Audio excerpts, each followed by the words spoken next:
saule nenoriet, mēs dziedam. Well, it's great to meet you. I'm looking forward to talking about the music. And before we do that, I want to know, 5 years ago, this pandemic was raging and doing all kinds of things to all of us, especially musicians. How did you get through that era, and how did it influence either your creativity or the way that you do things now? Oh, yes. Okay, so that's an interesting question. So when pandemic hit, actually I was still at the new school. I was still studying. I was in my final year in master's program. I was basically still in New York City at the New School for Jazz and Contemporary Music, but at that point I did my master's in arts management and entrepreneurship. So it was my final like 3 months in, and then the COVID hit.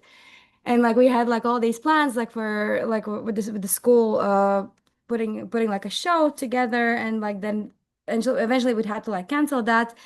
And after like I graduated from the new school, like I was like, okay, like what should I do? Because there's like obviously not a lot of gigs happening, and people are kind of like locked in their houses. But luckily there was a jazz gallery, which is a really truly an amazing venue in New York City. They foster like both young and emerging artists, and also like established artists, like I don't know, like Bill Frisell has played there, and then like that's one night you hear them playing, then another night you hear like my peer, like Nicola Caminiti, who's an amazing jazz saxophone player.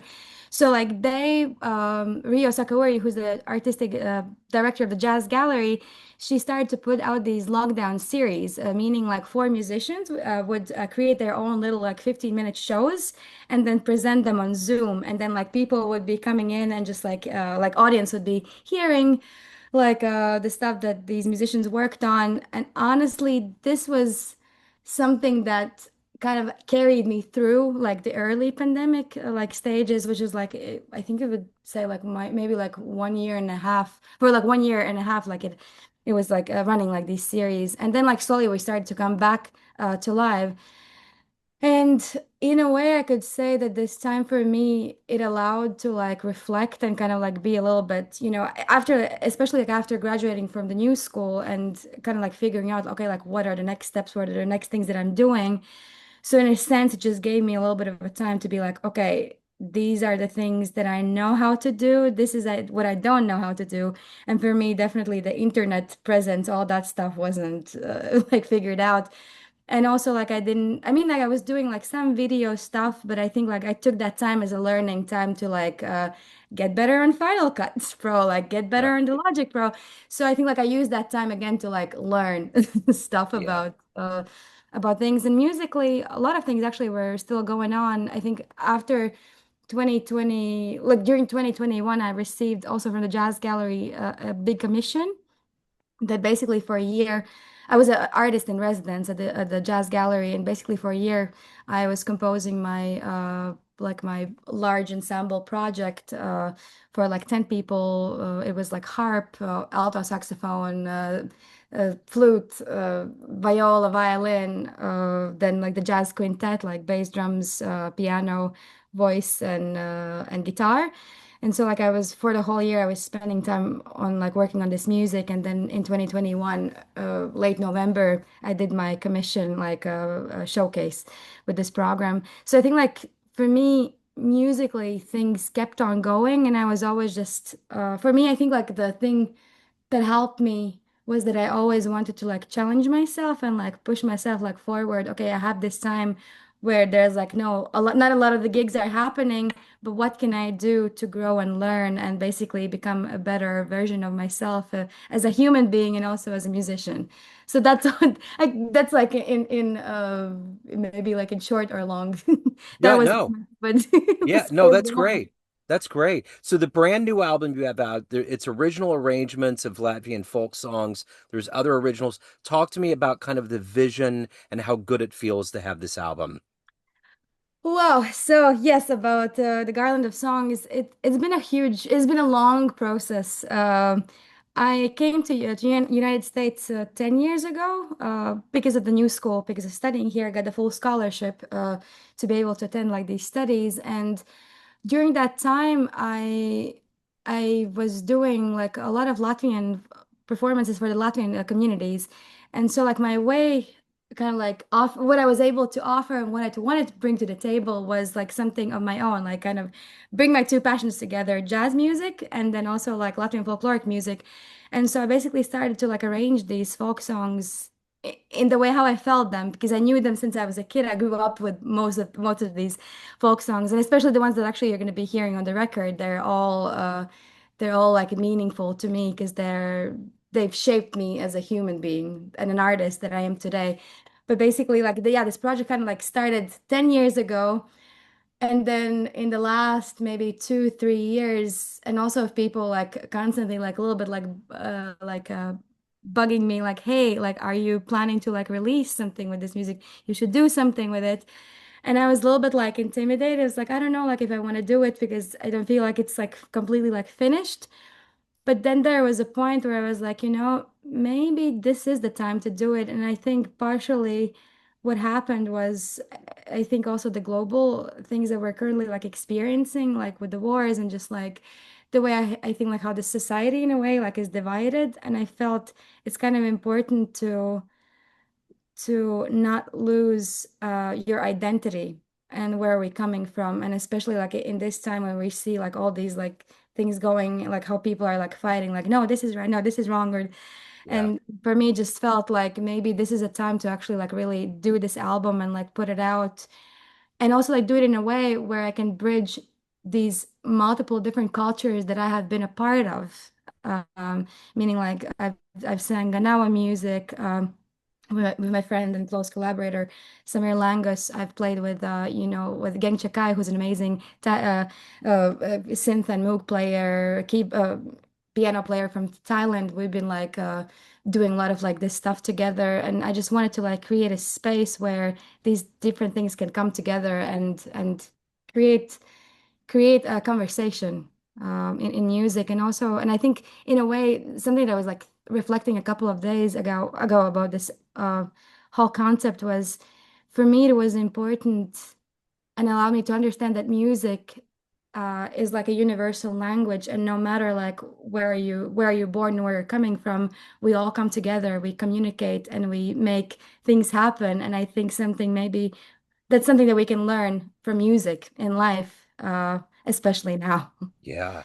That, yeah. So what are you hoping the listener gets from this album? I honestly hope that they'll just get maybe like a sense of ease and like sense of like positivity and just kind of like following also like your dreams. Like if you have something to say in your own language, do it. I think it's just like sometimes we feel a little bit like, oh, maybe I shouldn't be singing like like sharing the stuff that I'm coming from. But I think it's very relevant. Yeah. I I think it's in a way like it's empowering. It's also beautiful to see um like how different we are, and at the same time like how similar we are, because we have like that way of like expressing. So I think yeah, like with this album it's like more just that easiness and like lightness, and just hopefully can just like offer some kind of solace in the things that we currently like are in Yeah. the bubble. Yep. I totally get it. So take me back to the beginnings. Where were you born and raised? How did music become your life? So I'm originally from Latvia. It's a little country in Eastern Europe, where if you know, or if anybody else knows about the three Baltic sisters, that we're one of those. It's Lithuania, Estonia, and Latvia. We're always kind of like been tied together in that kind of way. But yeah, like less than 2 million people live there, like around that. Yeah. And yeah, I was born and raised there. I grew up in a little town called Kandava, which was like 1 hour and a half from the capital, Riga. And yeah, I grew up, my family, none of them like were musicians, but like somehow early in my kindergarten, a teacher noticed that I have like an ear, and she's asking my mom, well, she's telling my mom like you should like send her to the music school. And I overheard that conversation, and the next day I went on my own. I was 5 years old, and I went to the music school, get my papers inside, and told my mom like I'm going to the music school. I want to study something. I want to study music. And yeah, like since like childhood, I was like doing a bunch of like concerts and competitions. And yeah, basically my early childhood already was like I was immersed in kind of like in this road experience. I was already like touring with a lot of artists in Latvia over all over the whole country, and I think that made me understand that that's something that I want to continue doing. Yeah. And luckily, my whole family has been always they've always been like very supportive, and it's a blessing to be able to do what you really love. Yeah, and then. Mhm. Well, I was just going to say, who were influences? Who really swayed the way that you approached jazz and music in general? So when I was also like in Latvia, like around maybe when I was 10, like I attended my first like jazz vocal workshops and also just like jazz workshops. And something that I remember, and actually like I met Joe Sanders a couple of weeks ago because we played the show together for John Ellis.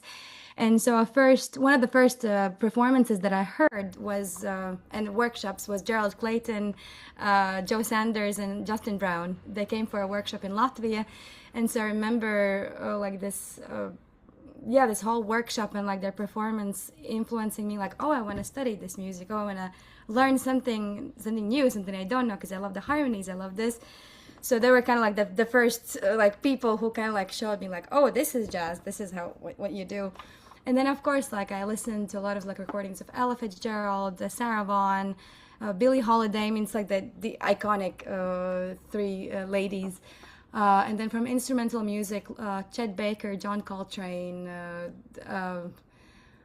who else? Who else? I mean, I think like honestly anything that at that time I was hearing, I was like, it really like resonated with me and allowed me to kind of step into a little bit more.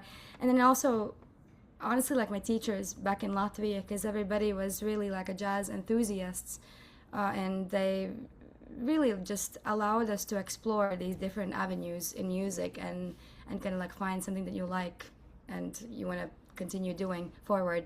Oh, also Bobby McFerrin. Yeah. Yeah. Yeah. Yes. So was it always a dream to come to America, to go to school, to further this career?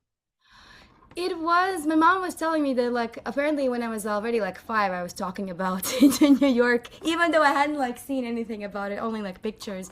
But I think like it just somehow like naturally like led here. And maybe like a pivot point for me was my last year in high school. I went to a professional music high school, which was like 4 years of study, 4 years of jazz studies. And so after like in my third year, before my last year, my vocal teacher Inga Bērziņa, who's an amazing vocalist, jazz vocalist, and also like a teacher in Latvia, she offered me to do this festival in Klaipēda and be a backup singer for Ray Charles's daughter, Sheila Ray Charles. And she's no longer like with us, but that was like my kind of like my one of the first international experiences in terms of like gigging with somebody like from outside from Latvia. And we spent like a week together because we recorded an album that I think it's not released, but like also like this Klaipēda Jazz Festival that we did. And after this festival, like she asked me, so like, what's your plan? Like, what are you thinking to do next? And I was like, I'm not sure. I mean, there's like so many things, and like people are going. A lot of people at that time went to Amsterdam or like somewhere in Belgium or Denmark. And I was like, I would definitely explore something, maybe what people still haven't explored that much. And US like was one of those places, and like partially it was because of the high fees for the universities, you know, because not a lot of times you can afford to do that, you know. Yeah. And so, and then Sheila Ray Charles was one of them. She's like, you should consider coming to the US. I think there is something for you to do Yeah. here. Yeah. Yeah, and I followed her and another mentor of mine, Kęstutis Vaginis, who's an amazing jazz saxophone player in Lithuania, who is my mentor, and he also had studied in New York, and he said, go to New York. I think you're gonna like it. And then I applied for schools, and the new school offered me the full scholarship, and then it was like, in a way, like no brainer that I have to come here, but at the same time it was like, okay, like I'm coming here, but how am I gonna figure out the rest of the things, like Yeah.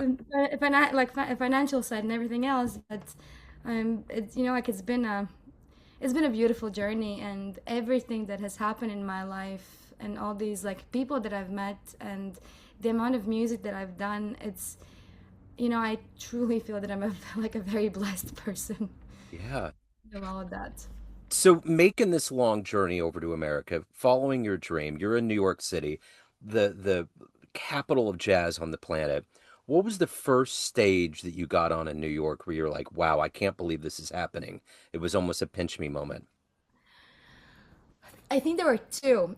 First one was Cornelia Street Cafe. I don't know, like if you know that place, but it Yeah. was like this tiny little underground club where Kurt Elling played. I think like a bunch of like people from Yeah. the scene played, and that was actually my first gig with also with my debut album Light. That was 2018, and then a couple of months later, I played at the Jazz Gallery, which basically now I can really truly call as my home, as my second home. And I've done like bunch of like shows there, and also like met, I think like most my the people that I most collaborate with now, and also like these like very tight relationships in music and also in life. Yeah. So those are the two. Yeah. So what do you like the best about being a vocalist, being a professional musician? What gets you up every day? Oh, that's a nice question. Uh, I think honestly, just music. Like anything that anything that like challenges me, like any new music that I can study, and partially with the voice, it's that interesting thing that every single day you wake up with a different voice because you know like the instrument sometimes like feels different, and how do you navigate that, like how do you work with the phlegm how do you work with like if there's a part of your voice that like still feels a little bit maybe like hoarse or a little bit tired from the previous night's gig. So every single day is like a new adventure with this instrument, but I think I just love being able to tell stories and to be able to like connect with people like maybe in a deeper level, because I think sometimes with the voice it's I think like there's a little bit of a difference with the instrumental music and voice, that as a vocalist you have those lyrics that you can like really work with and find your like way into the story from like a lyrical point of view. And then from instrumental music it's like different because you convey that story and that emotion through melodies or like through the phrasing. Well, sometimes I think the voice allows maybe a little bit like more, it gives you that different type of depth yeah. into that. Yeah. Yeah. So why do you love this art form we call jazz? Uh, I honestly like for me jazz like it's just a freedom of expression, but also it's like that instant composition. I always been drawn to improvisational aspect of music because I feel like my life in some ways also is a complete like improvisational act, you know, every single day how we live. But then yeah, I think it's just that creating something in a moment and like communicating that with your band members, because I think it's that art form where there's always a conversation happening, even though like we might sometimes don't think about it, but I think like often most of the times I think that it's like a conversation, and that's something that I love. And it doesn't have to be like, you know, very like direct, but it can be abstract or any way how you feel like that day. And also just like yeah, you I think like through jazz music I'm able to like really be who I want to be, yeah. and like create like a put together like my humanity and then also like my artistic side, and kind of like uh, uh, have them both like working together with me. Yeah. So if you could get into a time machine and go back in time and see one jazz show anywhere from anyone on the planet, where are you going to go? What venue are you going to? Honestly, now that I think about it, I would love to go to Montreux Jazz Festival. I was there in 2017 doing like my performance, but something that I would love to see is the Nina Simone show. Yeah. Yeah. Yeah, Yeah. that's something that yeah, I would have loved to experience, because I remember that was the show that I saw. I was going like to Montreux like a couple of times in 2016 and 2017, and then I remember in 2017 we were part of this Montreux Jazz Academy, which was a part of this Montreux Jazz Festival experience. And we had a day where we sat at the cinema and we were like listening to these older like recordings, video recordings of these shows from Montreux, and one of them was from Nina Simone's show, and I was like, God, I wish I could be in that room and just feel it like through my whole body. Oh That whole yeah, experience. that would be amazing. So at the end of the day, everyone has a perception of you. Family, friends, fans, everyone on the bandstand, but you run the show. What's your perception of you? Who do you think you are? Who do I think? Oh my goodness. Whew. Wow. Honestly, I think I'm this little little tiny Latvian mouse that just like runs around and like just like do things and is kind of happy all the time, which is really true. Yeah. I think like people see me as like a bubbly creature, and I think I honestly like I truly think that I am, and I just want to be happy, I Yeah. just want to spread out positivity and in a way like you maybe sometimes even like make somebody's day, like to like uplift them. So I think that's who I am. I love it. I love it. So if anyone wants to catch you live, pick up the brand new album, how do you pronounce the album correctly? In Latvian, it's Dziesmu Kamoliņš. Okay. Okay.